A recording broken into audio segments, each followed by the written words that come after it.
Salah satu pelapor dugaan pelanggaran kode etik Hakim Konstitusi, Ziko Leonard Jagardo Simanjuntak mengungkapkan salah satu alasan melaporkan Ketua MK Anwar Usman ke Majelis Kehormatan Mahkamah Konstitusi, MK-MK. Menurut Ziko, itu karena Ketua MK Anwar Usman menolak pembentukan MK-MK secara permanen. Untuk itu dirinya menghadirkan mantan Hakim MK sekaligus mantan Ketua MK-MK ad hoc I Dewa Gede Palguna. Ziko mengungkapkannya dalam sidang pemeriksaan laporan dugaan pelanggaran kode etik Hakim Konstitusi, Jumat. Nah, sebelum kita mulai, coba poin yang perlu diterangkan sebagai bukti, diulangin lagi apa yang saudara tuduhkan kemarin tuh. Nah, kita udah lupa ini. Silakan, diulang dulu, baru nanti saya minta Pak Palguna. Baik, terima kasih Yang Mulia.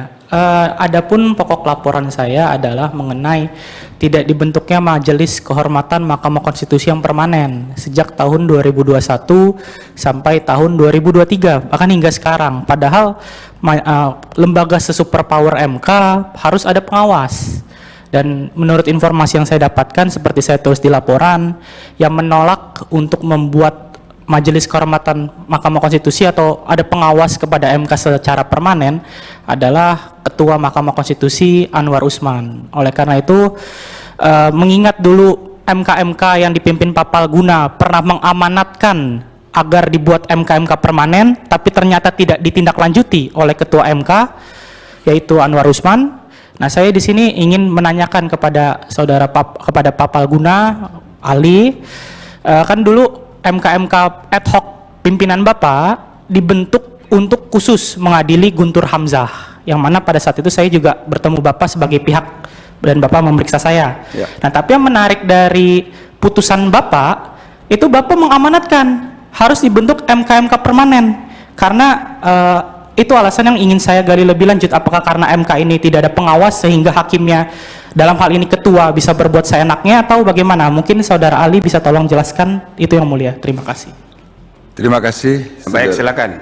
Terima kasih. Melalui Yang Mulia, Ketua Majelis Kehormatan Mahkamah Konstitusi, para anggota Majelis Kehormatan, Profesor Bintan Saragi, Yang Mulia Pak Wahidudin Adams, perkenankan saya memulai keterangan ini dari pengalaman kami di periode pertama sebagai Hakim Konstitusi bersama Yang Mulia Prof. Jimli.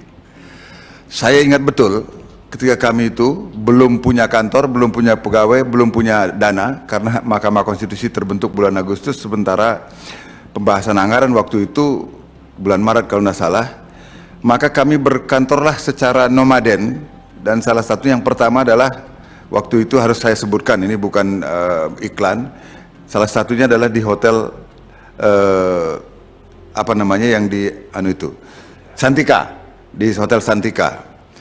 Saya ingat ketika setelah membuat produk pertama dalam bentuk peraturan Mahkamah Konstitusi, yaitu tata cara dan tata tertib persidangan, produk kedua yang dibuat, saya ingat kata-kata Prof. Jimli waktu itu secara persis adalah, kita ini perlu diawasi. Maka produk kedua yang dibuat waktu itu adalah tentang Dewan Kehormatan. Dan waktu itu sengaja kami membuat agar anggota Dewan Kehormatan itu lebih banyak unsurnya dari luar, untuk menghindari adanya semangat korp saling melindungi. Sehingga dengan komposisi demikian, maka kalau memang seorang hakim itu melanggar kode etik, dia tidak bisa menghindar lagi, karena kalau diadakan pemungutan suara masih tetap kalah karena unsur yang dari luarnya lebih banyak. Semangat itulah yang kemudian dibawa juga setelah Mahkamah Konstitusi terbentuk, sampai kemudian oleh Pak Ketua Profesor Jimli Asidiki waktu itu, kami bersembilan hakim, salah satunya saya, dengan beberapa tugas khusus diberikan kepada hakim tertentu. Saya masih ingat, saya, Pak Rustandi, kemudian Pak Marwara Siahaan, almarhum Profesor Natabaya, almarhum Pak Rustandi juga.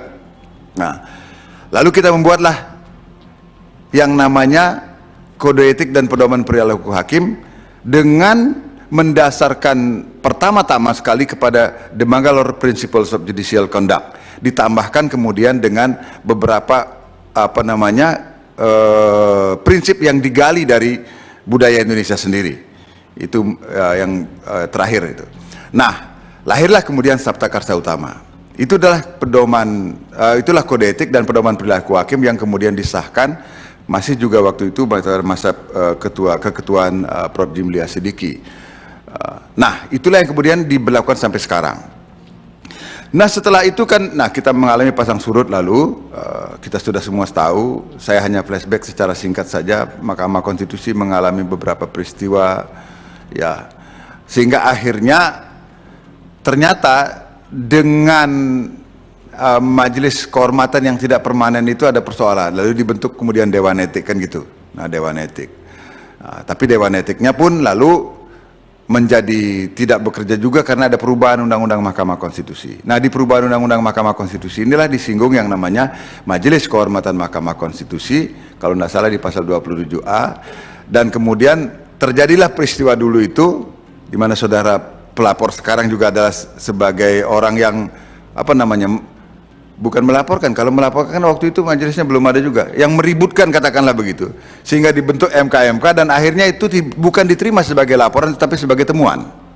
Nah, karena MK-nya belum ada, dibentuk MK yang sifatnya ad hoc seperti yang sekarang ini.